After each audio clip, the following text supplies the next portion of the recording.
What's up, guys? My name is Aaron and welcome back to my channel. There were a ton of different moves this offseason. So in no particular order, let's get into my winners and losers of this past offseason. Oh wow, wardrobe change. I realized I messed up with one of my teams, so I had to go back and reshoot it. And that team is my first one on my list, the Minnesota Timberwolves. This team is going to be a problem this year. Just wait on it. They're going to be crazy. They listen to Jimmy Butler, Jamal Crawford, Jeff Teague, the new power forward they got, Charles Gibson. Those four are going to add so much to that team.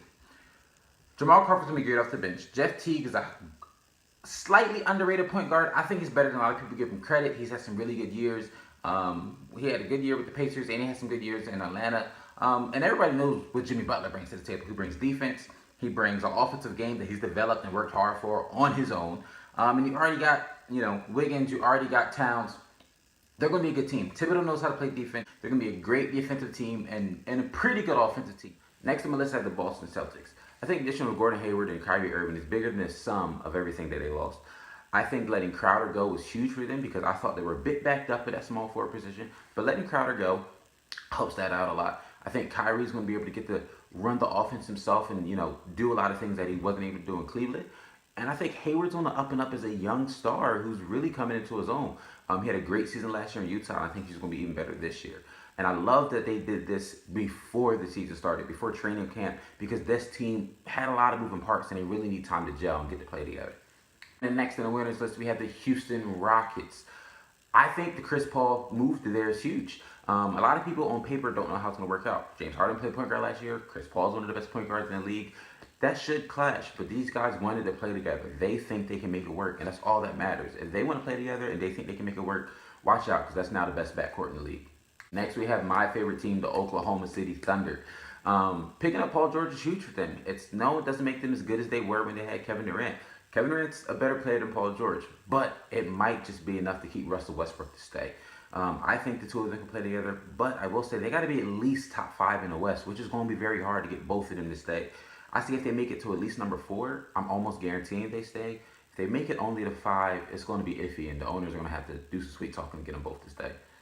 The next winner on my list may be someone that it's going to be a team that people didn't really think about.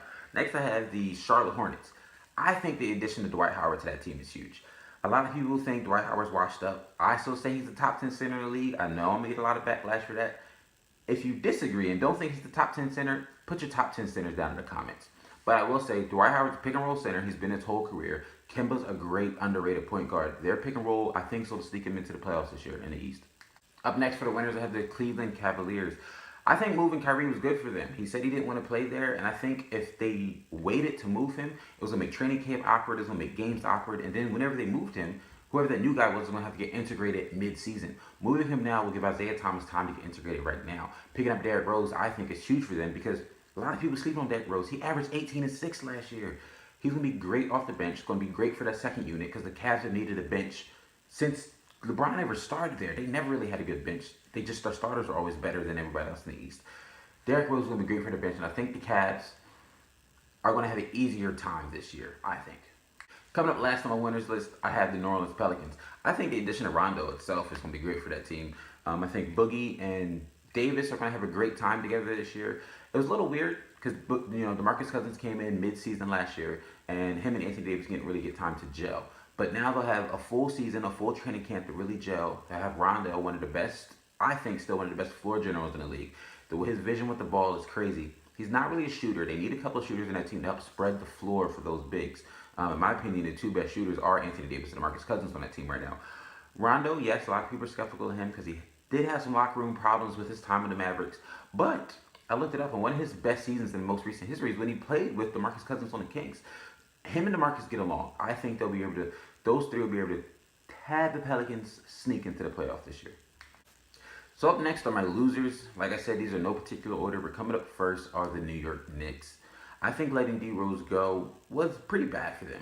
They didn't do much this past year. D Rose had a great year with them. The Phil Jackson drama that happened this summer really hurt that team, I think, and I just think it hurt the morale of that team. They didn't really change much on paper, but I think mentally, Porzingis might be feeling a little iffy about that team. And when he comes a free agent, he might decide to leave, knowing how Phil Jackson treated him with the Knicks.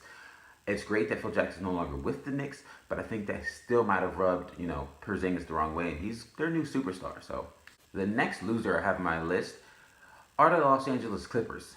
Their backcourt is essentially gone. Chris Paul's gone, JJ Redick's gone, Jamal Crawford's gone.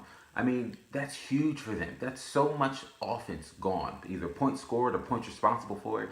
It's just gone. Yes, they still got Blake Griffin and DeAndre Jordan. It'll be interesting to see if those two can carry that team to the playoffs this year. I honestly don't think they're going to make the playoffs. I think it's a lot of teams that got a lot better in the West, like the Timberwolves that I already mentioned, like the Pelicans. But I just don't see the Clippers making the playoffs this year, and it sucks because they were that team that was almost there for so many years. I mean, obviously right before the Warriors blew up these past 3 years, but they were just right there for so many years, and they just were missing a couple of pieces. Next on my losers list is the Utah Jazz. I think letting Gordon Hayward go was huge for them. He was so much of their team, their identity, that scrapper mentality that they had. It's 21 points a game gone.